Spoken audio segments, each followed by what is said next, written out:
What any religious tradition ascribes as God's will is no concern of this Congress. The suppression of the objective truth of God leads to a subjective nightmare, my friends. And our culture is going through it right now. I'm a Christian. I understand you are a Christian. As a Christian, I believe that speaks clearly with regard to the centrality of Jesus Christ in salvation. And welcome back to the King of the Cosmos, everybody. My name is Nathan Razor, your friendly neighborhood guy who pretends to know something. Oh, man, I tell you what, every single time I open up the Word of God, and the more I study it, the more I just realize I don't know nearly enough. I get compliments all the time whenever I get done preaching or teaching. Oh, man, I can't believe you've only been a Christian for, this amount of years, 4.5 years, and you know all this. The reality is, people, okay, the reality is I really don't know as much as I make it look like I know. I just make it look good. I make it look like I know what I'm talking about. The reality is that the more you read the Word of God, the more you dive into the Bible, and the more you actually try and piece together themes and stuff like that, the more you realize, man, you don't know anything. God's Word is just a deep well of theological knowledge that we'll never be able to plumb the depths of in our lifetimes. And certainly, with 2,000 years of church history, we still have not, there are still questions, there are still a whole bunch of stuff, and it seems like every century in church history, keep getting amazed by the powerful Word of God and how deep and how intricate it is and how it's tied together in all these different ways. And I just love it. So, the more I study the Bible, the more I realize, man, I don't know anything. I am such a finite, tiny creature. But anyways, that's more than you asked for, and that's okay. Enough of your opinion, Nathan. Get to the Bible study. All right, Matthew chapter 9. Matthew chapter 9, and we're actually going to be going over a lot of verses today, so no questions until the end. We're going to be going over verses 18 through 34 in Matthew chapter 9, and lots of stuff happens in this section that we're going to be looking over, and what you're going to notice is that this is really the end of Jesus healing a bunch of people, like back to back to back to back to back. And he really did that just to authenticate the message, because he preached the whole Sermon on the Mount, and he had all this authority in proclaiming what he did. But then what's the proof that what he's saying is actually coming from God? All the miracles, healing, and healing, casting out demons, forgiving sins. We remember going over that. And Jesus is coming towards the end of that. Now, that doesn't mean that he won't continue to heal people in the future, because he will. But this is really the end of the long stream of healings that we have in a row. And Jesus, in doing these things, not only is authenticating the message, he's also proclaiming that he is the Messiah. Because in Jewish thought at that time, the Messiah was expected to do a few things. He would heal lepers. He would cast out demons. He would heal mute and deaf people and lame people. And he would raise people from the dead, okay? And the text that we're getting in today is really, it's going to fulfill that last one, raising somebody from the dead. Because before that, he hadn't really done that until now. So, let's go ahead and start at verse 18, okay? While he was saying these things to them, behold, a ruler came in and knelt before him, saying, my daughter has just died, but come and lay your hand on her, and she will live. Okay, so the first thing that I want to point out to you is that when it says a ruler came to him, in the Greek it's just archon, so it really doesn't help you. What kind of ruler is this? Well, thanks to the Synoptic Gospels, in Mark, we not only have the name of this person, but we have what kind of ruler he is. His name is Jairus, and he is a ruler of the synagogues, okay? And the title, ruler of the synagogue, well, I pulled up a definition for you so you didn't have to. This is from the Baker Encyclopedia of the Bible, okay? And it says this, senior official, so a ruler of the synagogue, is a senior official in the synagogue of the New Testament times. It is generally understood that there was only one such official in any one synagogue. His function was to take care of the physical arrangements for the services of worship, the maintenance of the building and fabric, and to determine who would be called to read from the law and the prophets or to conduct the prayers. The office was sometimes held for a specified period, sometimes even life. Okay, so this is a big deal. This is a big deal that you have a ruler of the synagogue coming to this guy who's proclaiming to be the Messiah, somebody that, hey, the religious elite already don't like. This is a big deal. Rulers of the synagogues were still part of the religious elite of the day. They were just more towards the bottom. Up at the top, you have the chief priests, the scribes, the Pharisees, the Sadducees, and the ruler of synagogues, they would be down there as well, still in that class. So the fact that you have a ruler of a synagogue coming to Jesus, probably going against the wishes of a whole lot of Pharisees and Sadducees, is a big deal.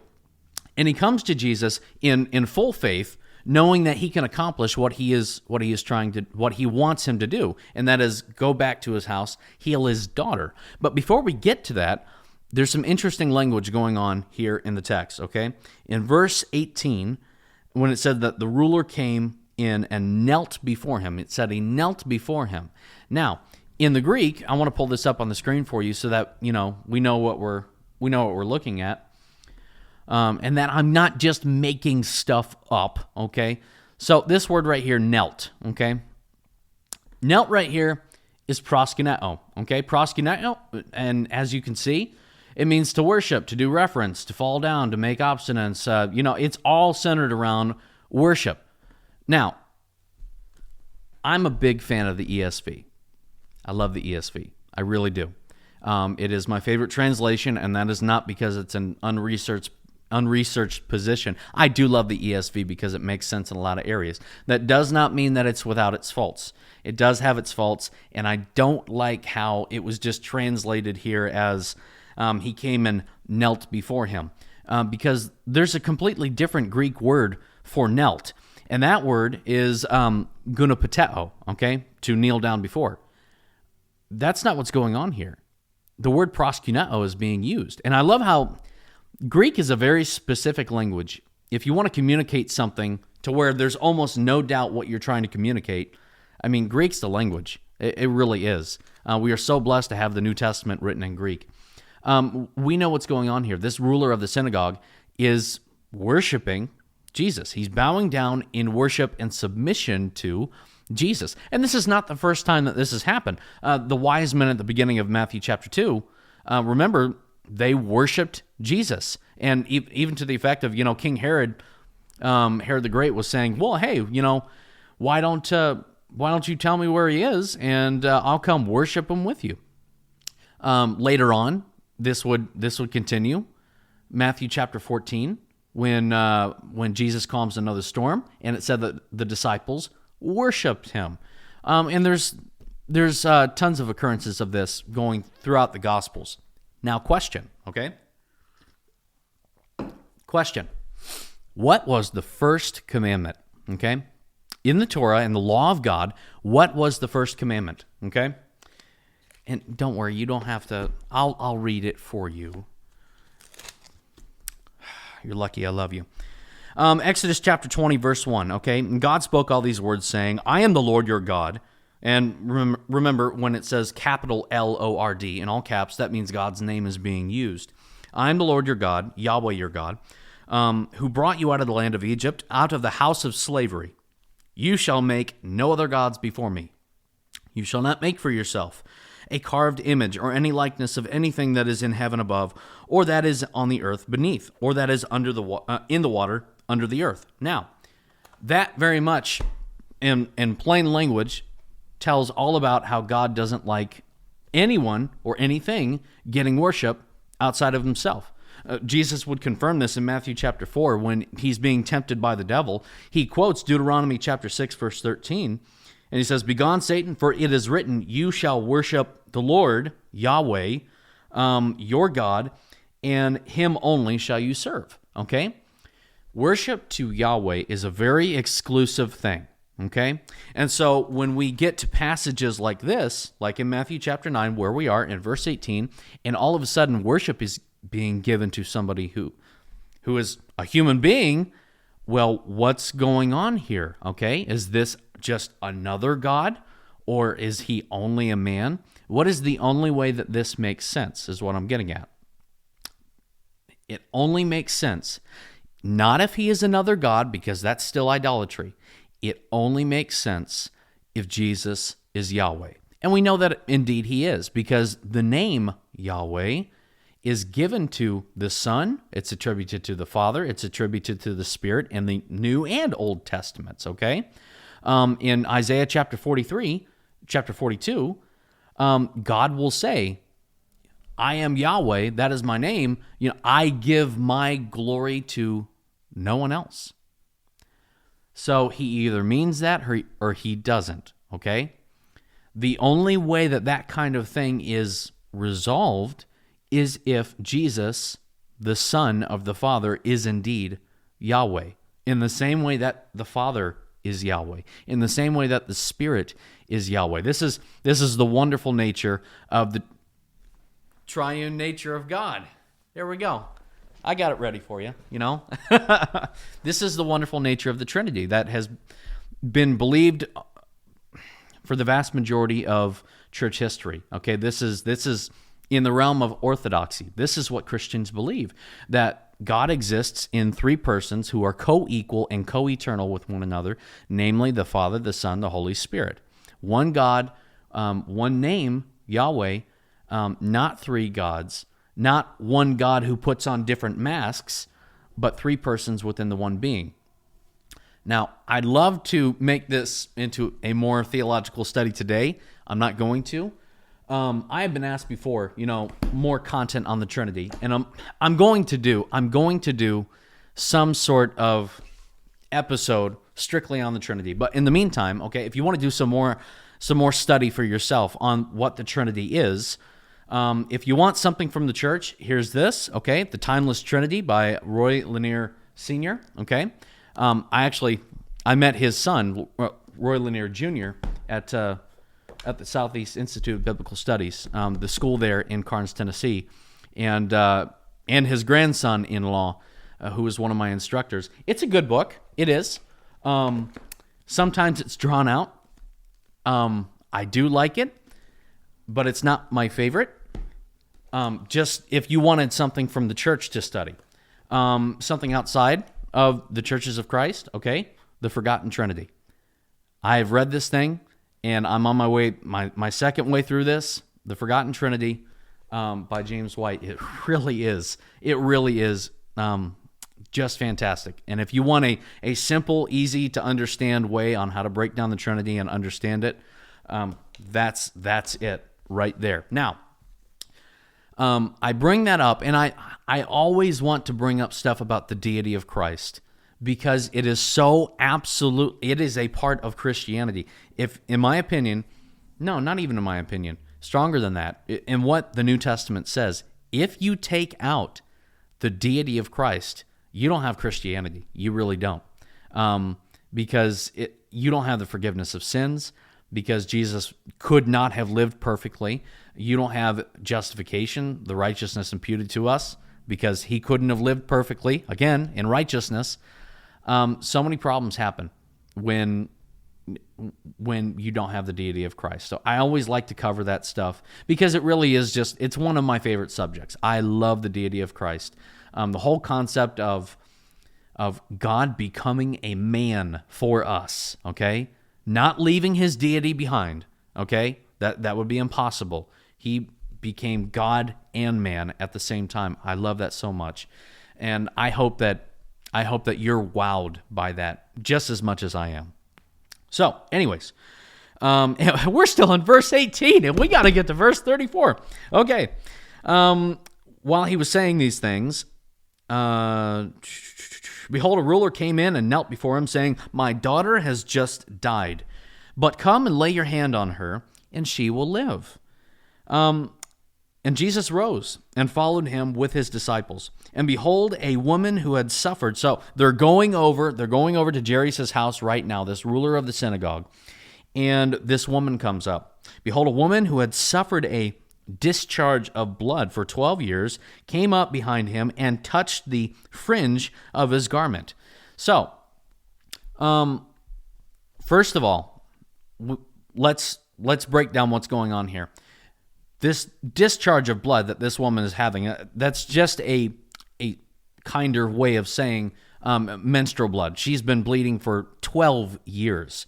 And I'm a man, so despite what our current culture says, I will never be able to experience that because I'm a biological man. But anyways, I can't imagine how physically draining that must be, because as you lose blood, you lose a bunch of energy as well. It must be physically draining. Not only that, but financially draining as well, because it says in the other parallel accounts that, she spent a lot of money on doctors, on treatments and stuff like this to get this healed, and she couldn't. Nothing was working. She went from doctor to physician and treatment, and nothing helped. What a stress. What a daily stress she had to go through. Not to mention the fact that, hey, it was a discharge of blood. So what does that mean according to the Levitical law? In Leviticus chapter 15, verse 25, and I know that because I'm smart, not because I looked down at my Bible and saw what I wrote in the column. In Leviticus 15, it talks all about how if you have a discharge of blood, a woman during her monthly time, you are ceremonially unclean. And so she has been ceremonially unclean for 12 years. So this is not only physically draining, it's emotionally draining, it's spiritually draining, it's financially draining. And she is at a point of desperation. And she must have heard something about Jesus, obviously, because she reached out in faith, expecting to be healed. Now, under normal circumstances, what would this do to Jesus? Okay? He would become ceremonially unclean as well. But because she knew that the same rules didn't apply and that she could be healed, she reached out and touched him. It was the same thing with the leper.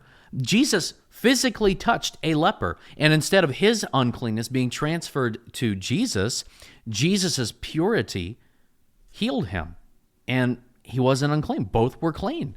Jesus made him clean, and it's the same thing with this woman here. Now, little nugget for you, okay?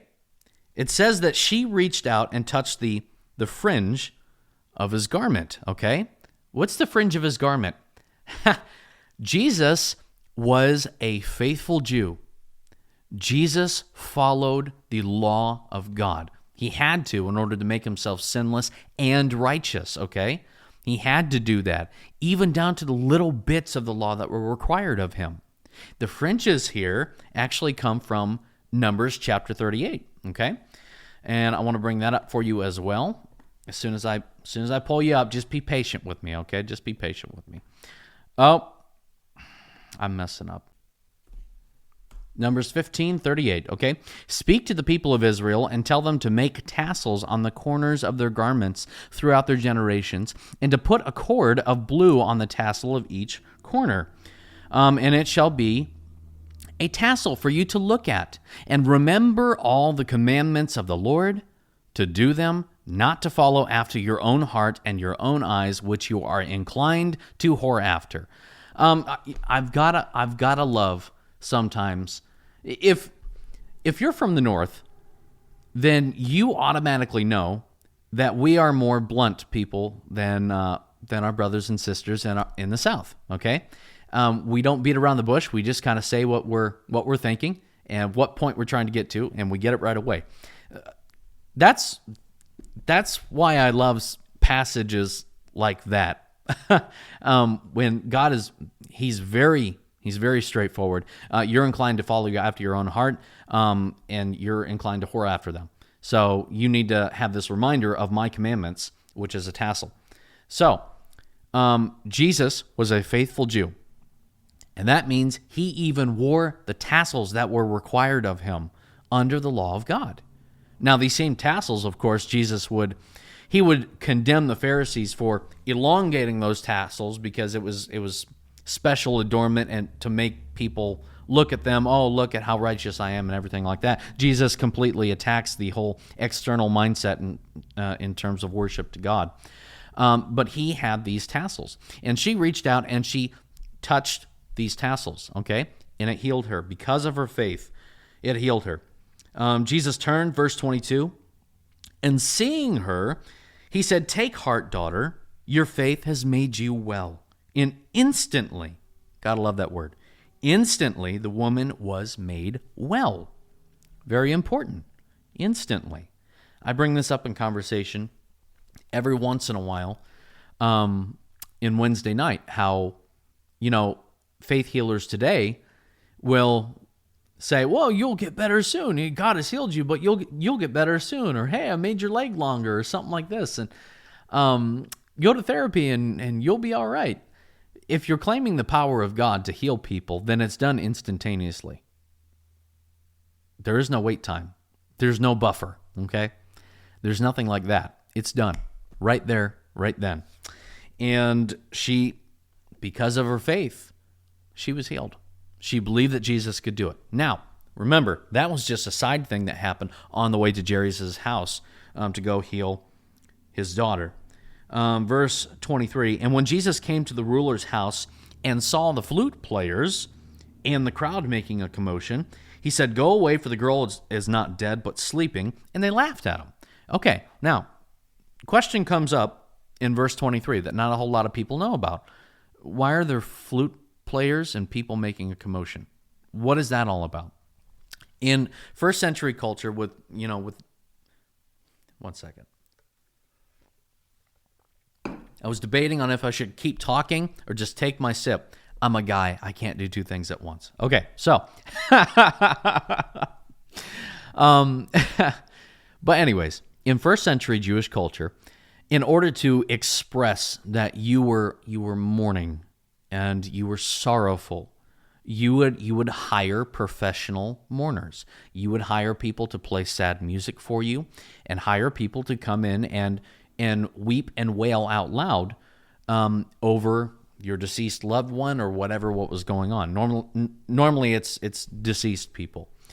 I know that's kind of removed from us today, but that's just what they did. Allow them to mourn in their own way, okay?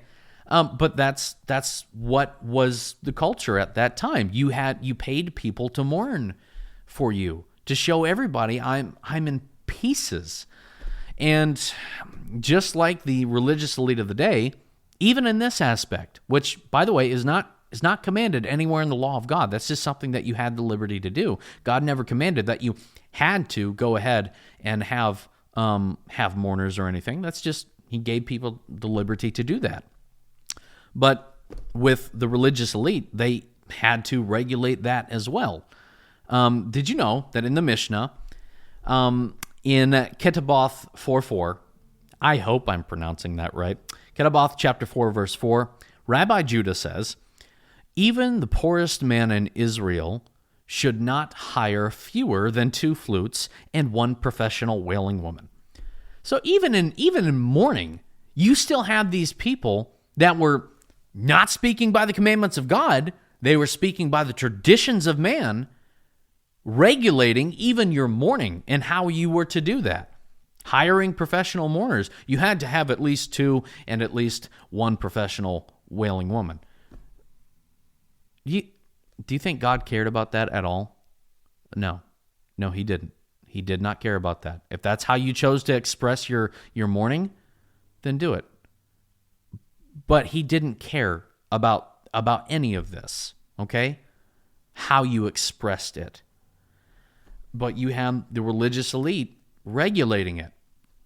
Now, this speaks tremendously to what Jesus says later on in Matthew. You tie up heavy burdens on people, but you yourself don't follow them. You yourself don't lift a finger to help out.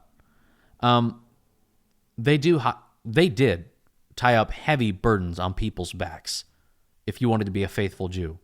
Because not only did you have to follow the law of God, which was already impossible because you were going to sin and be unrighteous and not follow all the commands, but you also had the Mishnah and you just had tradition to heap up there as well, which made it impossible even more, just completely burdensome. So anyways, just wanted to give you a little bit of nugget as to why people are wailing and crying. Verse 24, he says, "Go away, for the girl is not dead, but sleeping." And they laughed at him. Now, why did they laugh at him? Okay? Because up to this point, Jesus had not healed anybody in the Matthew narrative, okay? Or not healed anybody. Oh, this is why I need coffee. Jesus had not brought anybody back from death in the Matthew narrative. He's done everything else that was expected of the Messiah. To heal people, heal lame and mute and deaf people, cast out demons. He even went the extra mile and forgave sins here on earth, which in the Jewish mindset wasn't really expected. And now he just completed the fourth one. And that was to raise somebody from the dead. He's about ready to do that. He hasn't done it yet, and that's why the people are laughing at him, because they'd heard what Jesus was doing, but they didn't think that he could do that. That's kind of foolish in their minds. And then he goes ahead and he proves them wrong. He says in verse 25, "But when the crowd had been put outside, he went in and took her by the hand, and the girl arose." And the report of this went through all that district. Now, that was the conclusion of the 4 miracles of Messiah that were expected. And so we continue with the text, okay? I'm trying to get through to verse 34. We're going to do it, okay? Verse 27, "And as Jesus passed on from there, 2 blind men following him cried aloud, 'Have mercy on us, Son of David.'" Now, the term Son of David, what is that all about? This is the first time in the Matthew narrative that the term Son of David was attributed to Jesus. Matthew calls Jesus the Son of David at the beginning of the gospel in like Matthew 1:1, but no one else had attributed that to Jesus speaking to him in the narrative so far. This is the first time. Now, what does the title Son of David even mean? Okay? In the Old Testament, let me go to Jeremiah chapter 33. I'll just bring it in my Bible. Jeremiah chapter 33 verse 17 says, "For thus says the Lord, David shall never lack a man to sit on the throne of the house of Israel." Likewise, you also had stuff in the Psalms, like Psalm 89 verses 3 and 4. "You have said, I have made a covenant with my chosen one. I have sworn to David, my servant, I will establish your offspring forever and build your throne for all the generations." I'm going to give you one more in Psalm 132, verse 11. "The Lord swore to David a sure oath from which he will not turn back. One of the sons of your body I will set on your throne." And there's tons of these all throughout the Old Testament. I believe there's one in 1st or 2nd Samuel. I think it's in 2nd Samuel. You'll never lack a person on the throne. That was a covenant that God made with David. There would be a king who would come eventually, who would deal in justice and in righteousness, who comes from the line of David. Now, Solomon, unfortunately, wasn't that. He wasn't. He made a lot of mistakes, and even more so from his son Rehoboam. So Rehoboam wasn't it either. They had been waiting for this one king that comes from the line of David, that would rule in justice and in righteousness and truth and in peace. They had been waiting for him, and so through time, they attributed the term Son of David to the Messiah. Especially in Second Temple literature, there's a few things about the Son of David in there. Not many, but they're there. And at the same time, it was also kind of a political smack in the face to Herod the Great, and King Herod, and however many Herods came after that. Sometimes that confuses me, all the Herods that came out, because remember, King Herod, he didn't come from David. He was not a true king of Israel. He was a Roman appointed king. okay? He was a Roman appointed king, and he was an Edomite. He didn't come from David's line. He wasn't a true king of Israel. Rome just, when they came in, they appointed Herod to just, kind of be their liaison and be somebody who would basically succumb to their wishes. That's who Herod was, and that's his legacy. He wasn't the true king of Israel. He wasn't from the Davidic line, okay?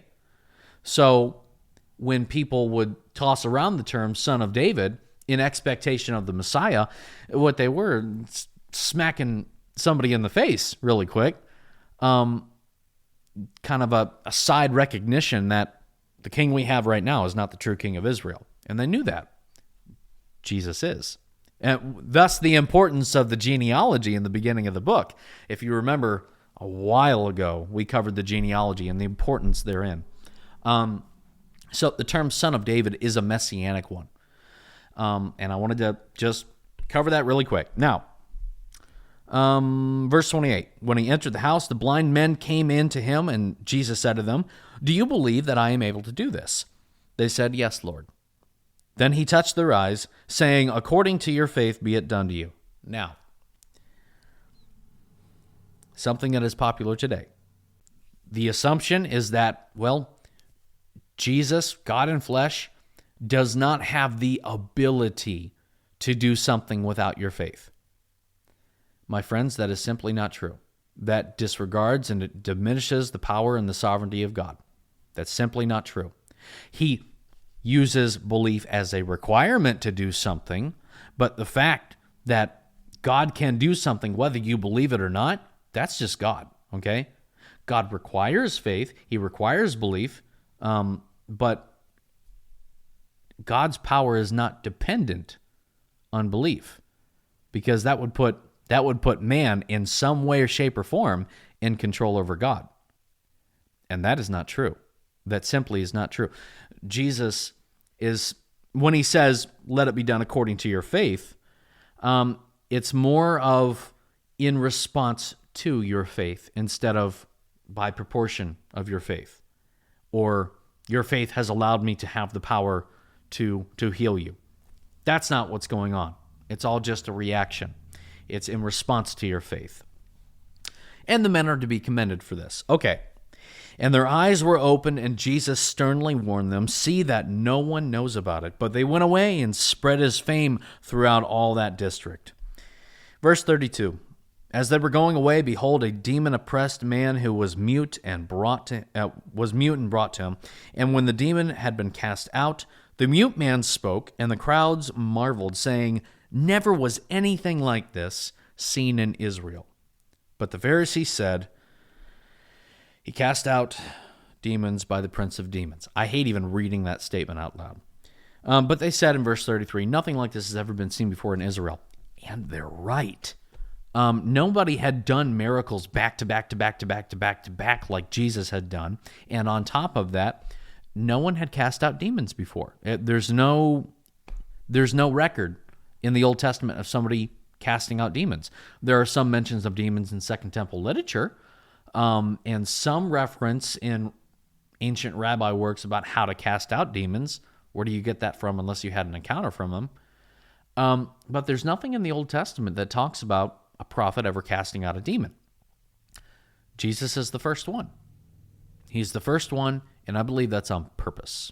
That is on purpose in order to show that he is the Messiah and that there is no excuse to reject him. And there's certainly no excuse for the Pharisees to say what they say here. The good old Pharisees, they're always predictable in at least one way because they always deny Jesus. He's not the Messiah. He's a very naughty boy. They show their true colors, that they don't believe that he is the Messiah. In fact, I would say that they do know it. They just don't want to accept it. So they come out with a lie.